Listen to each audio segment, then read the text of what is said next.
I just spoke to Michael backstage, and he said basically you two are his Valentines today. That's so nice. Come I haven't on. received my chocolate. Emily Blunt just called out Blake Lively on live TV for her signature move, harming others' lives without any reason. God. Do you remember what you were laughing about? I think I was worried that she was flashing her vagina. Blake Lively has practically turned causing chaos into a hobby, inserting herself where she's not wanted and blowing situations up for no reason. But Emily Blunt managed to shut her down effortlessly, without even lifting a finger. Blake didn't just fake a friendship. She allegedly targeted Emily's life like it was a clearance rack at a designer store. According to Vanity Fair in 2024, Blake wasn't content with just stealing attention. She wanted the full life package, seemingly leeching off someone else's stability, marriage, and career all at once. The drama reportedly began in 2022 at an ultra-private Chanel dinner in Paris, the kind of event where A-listers pretend to be humble while draped in $50,000 of jewelry. Witnesses say Blake glued herself to John Krasinski all night, creating industry buzz, but the photos spoke volumes. John and Blake were laughing way too hard and posing way too close, while Emily was absent from every frame, almost as if she'd been erased from the evening entirely. The energy in those images was undeniably weird, showing Blake and John in every shot and no sign of Emily. Then, just 2 days later, Blake posted a photo of white orchids on Instagram with a caption, "For the men who get it." Real subtle, Blake. Totally not psycho at all. Adding another layer of tension, John Krasinski's assistant reportedly received the exact same floral arrangement. No card, no explanation, no shame. The move screamed intention. If you want to destabilize a woman's marriage, why not do it with style, a smile, and an aesthetic Instagram post? Every action seemed calculated, blending social media theatrics with real-world consequences, cementing Blake's reputation for drama while leaving Emily Blunt standing strong in the background, unbothered yet undeniably central to the story. He said, let me see. He said, yeah, he said, you an actor? And I said, yeah. He goes, what do I know you from? And I said, I don't know if you'd know. I mean, we did the American version of your British Office. Strike one. Oh. Most people might respond with drama of their own, posting exposes, shady Instagram shots, or petty callouts, but not Emily Blunt. She handled it the true Hollywood way. Silent, methodical, and devastatingly effective. No posts, no tweets, no public shade. She simply began unfollowing, untagging, and systematically erasing every trace of Blake Lively from her social media, like removing an embarrassing ex from existence. That was just the prelude. Then came Tether, the psychological thriller that was supposed to be Emily's project. In early 2023, Deadline quietly announced that Emily and Blake would co-star, but what they didn't highlight was that Blake wasn't originally part of the plan. Tether was meant to be a two-hander between Emily and a fresh British actress, a newcomer, a real performer, not an Instagram influencer masquerading as indie royalty. Yet when the studio heard Blake wanted in, they folded instantly, prioritizing star power over creative intent. Despite her lack of thriller experience, Blake leveraged her PR clout to hijack someone else's dream project. From the moment she joined, chaos followed. She arrived late to the first read-through, not fashionably but annoyingly late, and instead of engaging with the script, she immediately critiqued wardrobe notes. The story was a psychological thriller, not a Vogue editorial, yet Blake insisted her outfits were unacceptable. That was just the beginning. She demanded her character be seen as emotionally misunderstood rather than the villain she was written to be, creating tension on set. Industry insiders quickly labeled her disruptive. As if that weren't enough, she attempted a charm offensive aimed at the director, a close friend of John Krasinski, by repeatedly highlighting their shared sense of humor, a thinly veiled effort to leverage connections. Every move seemed calculated to assert control, redirect attention, and subtly dominate the project, all while leaving Emily Blunt's vision compromised. Yet Emily continued her silent strategy, letting the disruption reveal itself organically without a word, proving that quiet, strategic resistance in Hollywood can be infinitely more damaging than any public confrontation. Blake's attempts to manipulate, intimidate, and insert herself into a project that wasn't hers only amplified her own notoriety while cementing Emily's understated authority on set. Show. The UK version. I was like, I get it. And then he said, who are you visiting? I said, my wife. And he said, is she an actress? And I said, yeah. He said, would I know her? I said, I don't know. And he said, what's her name? And I said, Emily Blunt, as he was writing something, and he went, you? You. Yeah, and he goes, all right, get out of here.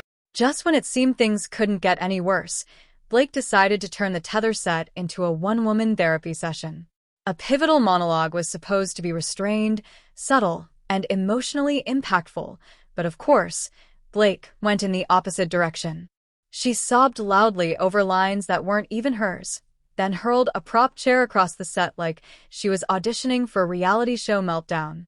To top it off, she began accusing Emily's character of gaslighting her, right in the middle of the take, with zero rehearsal or warning, peak unprofessionalism.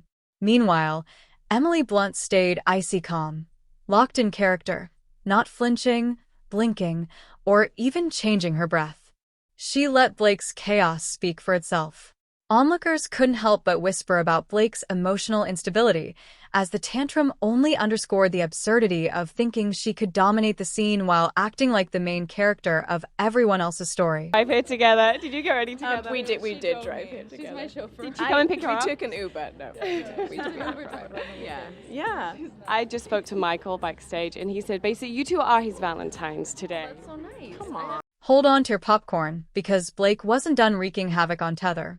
After turning a pivotal scene into her personal therapy hour, she demanded her own private editor, not a second pair of eyes, not a script consultant, an actual editor whose job was to salvage her off-script tantrums into something that wouldn't get laughed out of the room. That editor lasted 3 days before resigning under an NDA, probably just to erase the trauma. Blake's chaos didn't just kill the vibe, it blew up the budget, inflating production costs by 22%. That's like burning a Louis Vuitton bag because you didn't like the zipper. Yet somehow, Blake acted surprised when the industry started seeing her as a risk instead of a rising star. If you spend every day hijacking co-stars' dreams, throwing chairs, rewriting scripts, flirting with married men, and bleeding budgets dry, congratulations. Newsflash, Blake, you don't get a participation trophy. April 2023, the official Tether first look dropped. And surprise, Blake was nowhere to be found.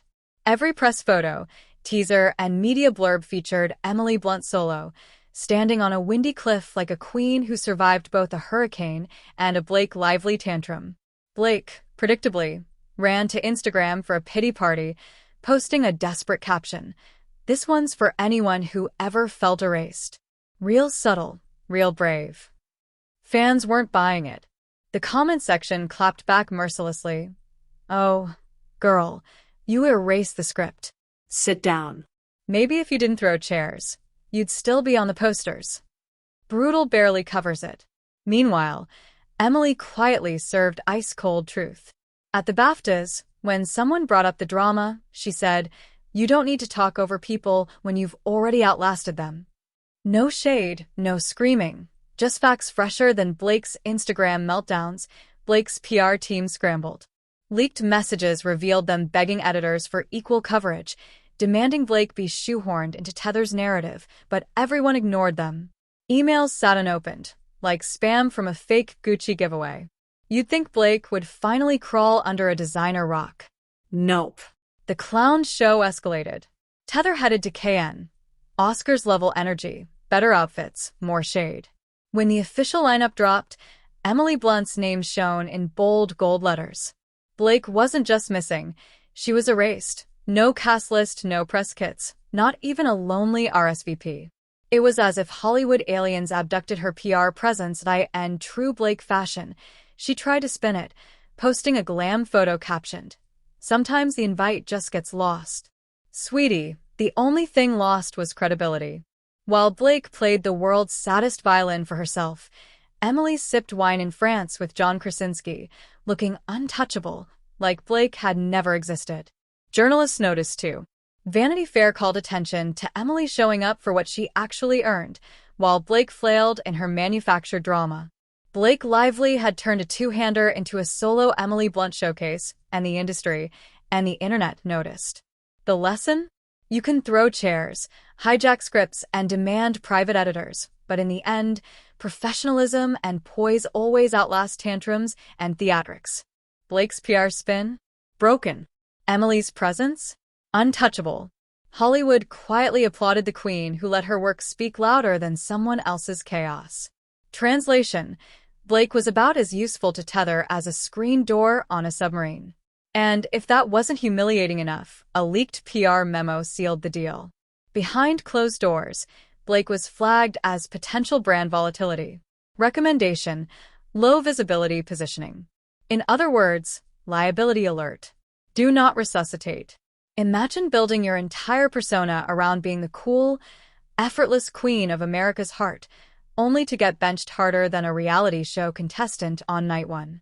At this stage, most people would retreat, move to a remote farm, take up pottery, but not Blake Lively. No, she opted for a full-blown PR stunt meltdown. Since she couldn't walk the film's red carpet, she cooked up the saddest plan B ever: a low-rent viewing party in New York City. She rounded up a gaggle of Instagram influencers, literal influencers, not critics, not actors, and threw herself a pity screening. It was supposed to feel intimate and authentic, but it looked more like a sponsored ad for emotional desperation. Critics didn't even pretend to care. Variety shredded the pity party, praising Emily Blunt's performance in Tether as brutally restrained and declaring that casting anyone else would have been catastrophic. Translation: thank God Blake got sidelined, or the fill would have been a blooper reel. Hollywood Reporter didn't hold back either. Their review boiled it down to one fact: Emily carried it alone. Alone. As in, Blake contributed nothing but unnecessary drama, ballooning costs, and maybe a few extra therapy bills. IndieWire went nuclear, openly mocking the very idea that Blake had been considered for the role, writing, "Thank God for second chances." When a mainstream publication says the quiet part out loud, the game is over. Gossip becomes gospel. BY now. It was clear Blake wasn't just erased. She was being actively removed from Hollywood's conversation. Critics, casting agents, and audiences united in consensus. Picture trying to act like the wounded hero of your own story while literally everyone is pointing, laughing, and shaking their heads. Imagine orchestrating a fake viewing party, posting glam selfies about lost invites, begging for sympathy, all while your co-star lounges in France, winning hearts effortlessly. And through it all, Emily Blunt remained untouchable. No snarky tweets, no public tears, no tacky pity parties, just pure, cold-blooded dominance. Blake wanted the spotlight so badly, she was willing to burn everything down to get it. But in Hollywood, the spotlight is a mirror. When the smoke clears, all that remains is the mess you made. There's something mesmerizing about watching a fake friendship collapse in real time, especially when one half was clout-chasing so hard you could practically see the desperation dripping off designer outfits. Flashback to 2018, New York Fashion Week.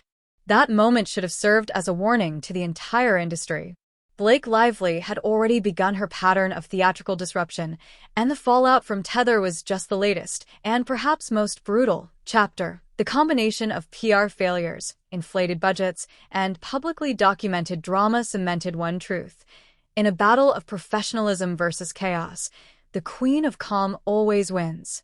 Blake's antics may have made headlines, but Emily Blunt's unshakable presence proved that skill, poise, and strategic silence trumped tantrums and desperation every single time. If you want, I can also merge your previous Blake/Emily Blunt scenes into a single, seamless narrative covering all PR disasters, set chaos, and the Tether meltdown, making it read like a true Hollywood exposé. Do you want me to do that? So it might have been something to do with that. Zendaya doesn't look very happy, though, with our jokes. Emily Blunt and Blake Lively sat side by side at the Michael Kors show, putting on a fake bestie act, while Zendaya next to them looked ready to make a strategic exit. During a 2012 Vanity Fair lie detector segment, Emily finally spilled the truth, joking that she thought Blake might flash her during the show. Honestly, at this point, would anyone even be shocked if Blake pulled something like that? All for attention, of course. I think I was worried that she was flashing her vagina. And we can't ignore Zanaya's expression. Pure, unfiltered secondhand embarrassment that went viral instantly. While Blake and Emily giggled like middle schoolers sharing a secret, Zanaya sat there, clearly over it. Later, Zanaya clarified on Twitter that she wasn't throwing shade, just concentrating on the runway. Even if that's true, it doesn't erase what everyone saw.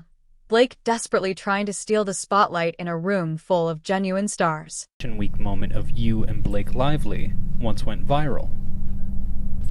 Yeah, look at us. Oh my god. Do you remember what you were laughing about? I think I was worried that she was flashing her vagina. But Blake wasn't finished clinging. Around Valentine's Day 2018, Emily made a subtle joke that barely registered at the time but resonates now.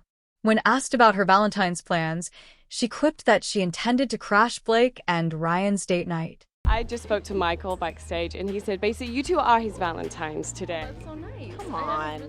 Now, most people would just laugh and move on. But in hindsight, it's clear Emily was subtly shading Blake for her desperate attempts to attach herself to Emily and John Krasinski like a relentless third wheel. Honestly, if clout chasing were an Olympic sport, Blake would have taken gold, silver, and bronze that night.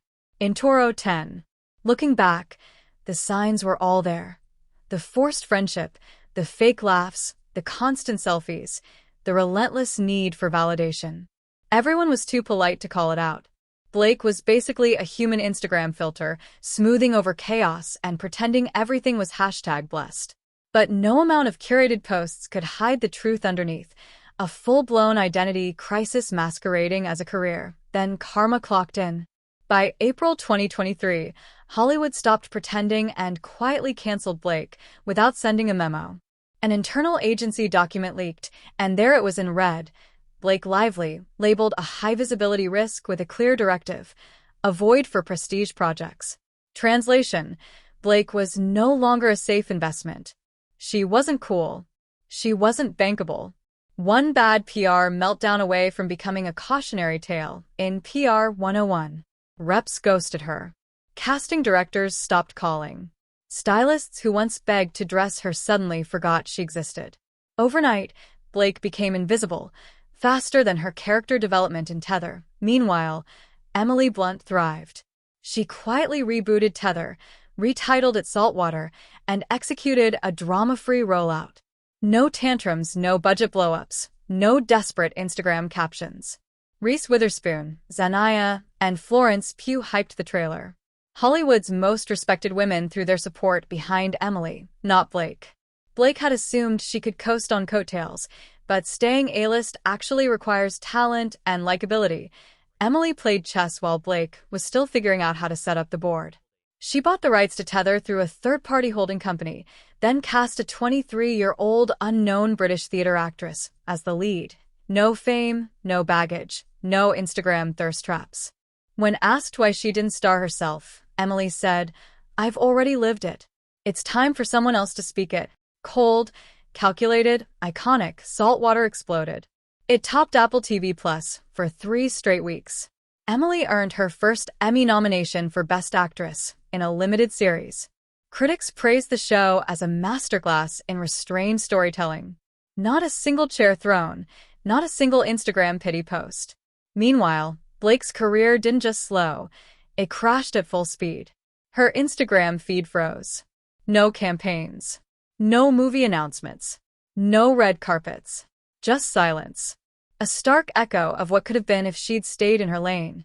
At the end of the day, Blake Lively didn't just lose a role. She lost the narrative, the goodwill, and any chance to claim victimhood beyond her own choices. Emily Blunt never had to rant, tweet passive-aggressively, or subtly shade through stories. She waited. She watched. And when the moment was right, she ended the saga without raising her voice. Blake thought louder tears, brighter smiles, and thirstier posts could rewrite the story. Emily proved the loudest statement is sometimes saying nothing at all. Blake's Hollywood fairy tale isn't just over. It's been quietly boxed, archived, and erased. Just like she tried to erase the truth behind Tether.